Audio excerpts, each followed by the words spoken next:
Minsan ba'y nadapa ka na sa ating paglalakbay? At kung minsan ay inisip mo na rin bang bumigay sa hirap at pasakit na iyong nararamdaman? Hanggang saan magwawakas yan ay hindi mo alam. Ganyan ang sitwasyon kung minsan tayo ay sinusubukang bulungan sa tenga ng hindi mo nalalaman. At magigising ka na lamang sa isang lugar na walang karamay, na parang disyerto sa Qatar. Tinanas mo na bang maglakad sa daang madilim na may naghihintay na nilalang na nakaitim? Laging bumubulong na dapat siya ang pakinggan, ikaw ay lilinlangin at hahayaan na lang. Kunwari matamis na tinig ang kanyang laging tugon. Di mo alam inihanda na ang isang patibong na maglulubog sa'yo parang isang kumunoy. Aakayin kanya sa dagat-dagatang apoy. Oh, Ama, nandito kami sa iyong harapan. oh, Ama, Pagmamahal mo nais naming supungan. oh, Ama, Ang buhay mo iyong inilaan.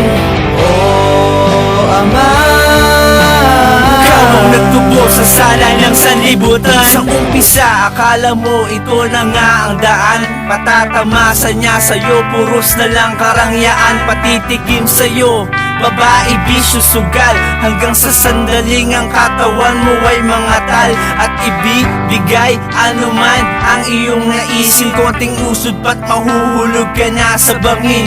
Huwag kang magpabulag at huwag kang magbingi-bingihan sa maamong boses na nagmumula sa kawalan, na sinusunod ang lahat ng iyong hiling. Sa umpisa ganyan, pero saan ba pararating?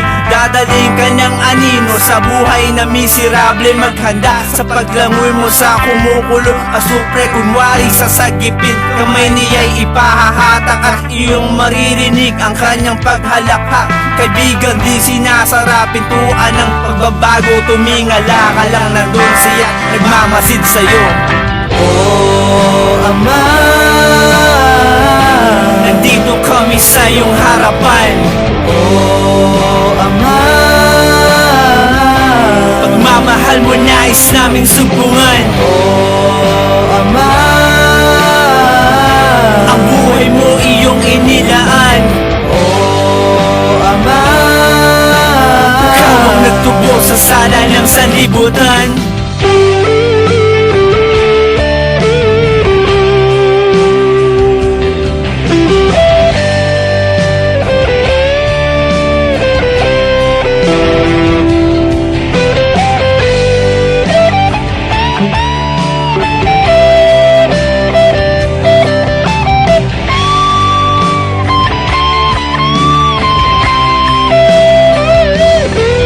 kapatid, humawak ka sa'kin, handa ka na ba?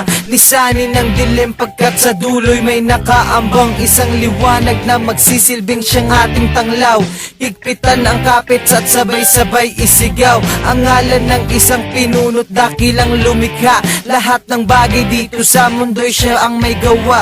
Huwag mo sanang isipin na ika'y kinaligtaan, nang dahil sa atin mabigat na krus kanyang pinasan. Upang matubos tayo sa ating mga sala, pumano man pero pag-ibig ay hindi nawala.